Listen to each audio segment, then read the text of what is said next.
Chemical kinetics is the study of the rates of chemical reactions. Oftentimes, the rates of chemical reactions will allow us to better understand how chemical reactions actually occur. The first model we'll discuss, or theory, about how chemical reactions occur is the collision model.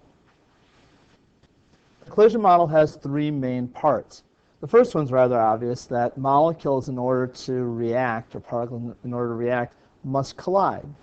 The second is that they need to collide with the proper amount of energy. So that can be looked at in terms of the temperature. And the third thing is the orientation. The way in which the molecules collide with each other is important. So first I'm going to show you an effective collision, one that's at a high temperature and a favorable orientation. And then we'll take a look at what happens if we don't have a high temperature and a favorable orientation. So you see the two green particles are going to collide and change the molecule, break the bond in the one molecule and form the new bond between the two carbons. Now, if we do the same favorable orientation but at a low temperature, so the two greens collide again, but this time there's not enough energy to break the bond between the green particle and the blue particle, and so there's no reaction there. If we go to a high energy but an unfavorable situation, so now we have the green colliding with the red, and again, plenty of energy there, but because it's not in the right orientation, it's not going to collide. And of course, obviously, if we go at a low temperature, the improper orientation, we're definitely not going to get a reaction to happen there. So just to reiterate this, reacting particles, according to the collision model, must collide at the proper angle and with sufficient energy in order for a reaction to occur. So using the collision model, we can think about how we might speed up or slow down reactions. The first thing should be somewhat obvious. In order for reactions to occur, you have to have the collision of particles. So what might increase the number of collisions? Well, simply increasing the concentration of the reactants in a solution. Not just the number of reactants, but how concentrated they are. You would obviously get more collisions in this situation. The second thing, from the video, you could see that to get more effective collisions, we can increase the temperature. This comes into play almost every day. When we put food in the refrigerator, we're trying to slow the reaction of rotting or spoiling by lowering the temperature. It doesn't completely stop it, but we can slow it. You can slow it even further by putting it in the freezer. But again, that just slows it. It doesn't stop it completely. And the third thing that we'll look at is the effect of catalysts, which can be used to speed up reactions. And in biological systems, the catalysts are referred to as enzymes. The second model or theory that we're going to look at is the activation energy model. The activation energy model says that, or contributes or extends the collision model to include the idea of energy being needed in order for a reaction to occur, and that energy that you need is called the activation energy. So we can see in this diagram, we have our reactants on the left, and those reactants, in order to get over to the product side, have to have a certain amount of energy added to them, called the activation energy. At this point, if you add that amount of energy, you can create what is called the activated complex. This is a very unstable species, and it doesn't last very long. That activated complex is either going to have to make a decision, an energy decision, whether it's going to go back to the left toward the reactants or to the right toward the products. But once it gets up to that point, once you've added the activation energy, it has that option to go one way or the other. Come back to our friends, the endergonic reaction and the exergonic reaction.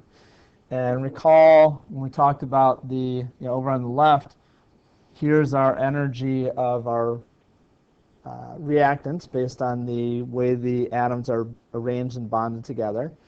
And in this case, the products, the way those atoms are bonded together and arranged, is at a higher energy than the reactants. So the net, what's going to happen there is you're going to have to add energy to get to the activated complex. Once you get over the hump, you're not going to gain that energy back again from the activation energy. So this type of reaction, you're going to have to keep adding energy in order to keep going over that hump, endergonic reaction.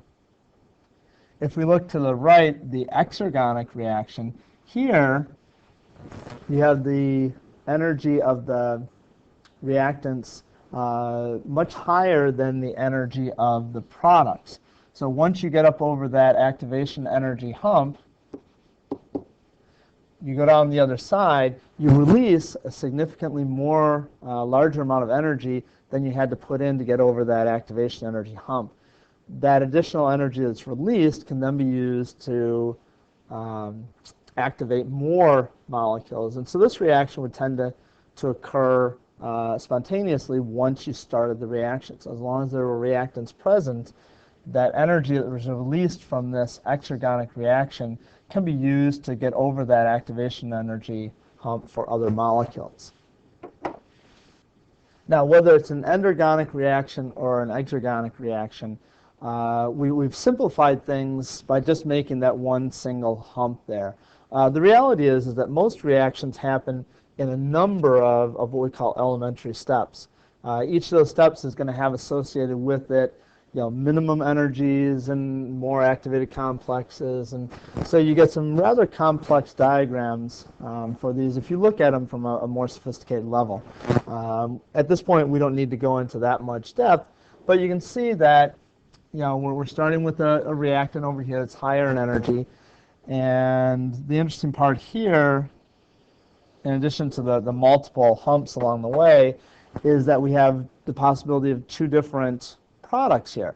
Each product would result in a different amount of energy being released from this type of exergonic reaction, depending on which product ends up getting formed, which would depend on which pathway it ends up taking. Again, these things can get rather complex, especially in biological systems. All right, and finally, we'll take a look at the effect of catalysts. So this is a reaction in which it's a decomposition of hydrogen peroxide. So we're going to take hydrogen peroxide and we're going to decompose it into water and oxygen. Okay. Now, so the red line here represents the uncatalyzed reaction. Well, it's just like we were talking about. There's an activation energy there, getting up over that hump and down to the products, and this would be an exergonic reaction.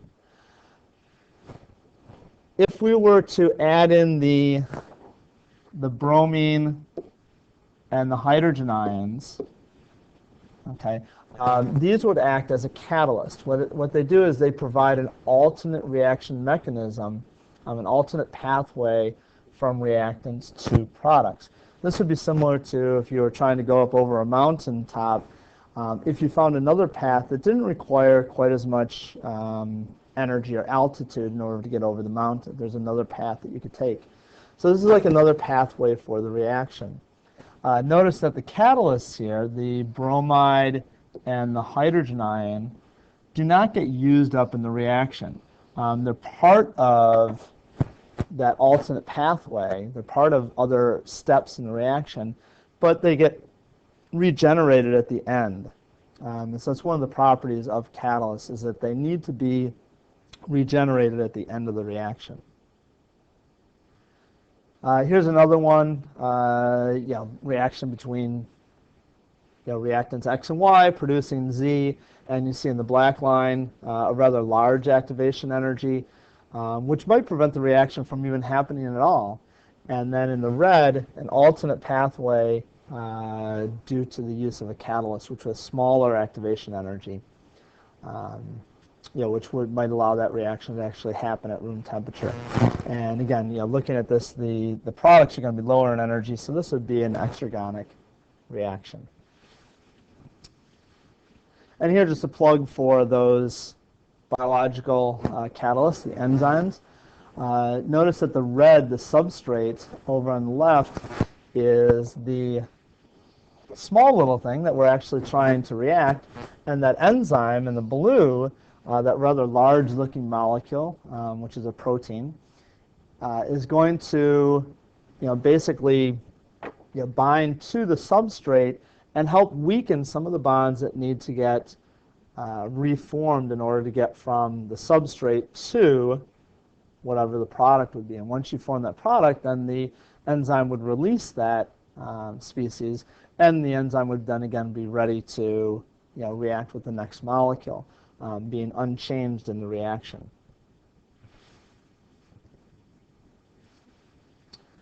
So again, just to kind of summarize, the use of chemical kinetics and reaction rates helps us understand a little bit better about how these chemical processes occur, and the theories that we use help us explain why, how we would speed up a reaction or slow down a reaction.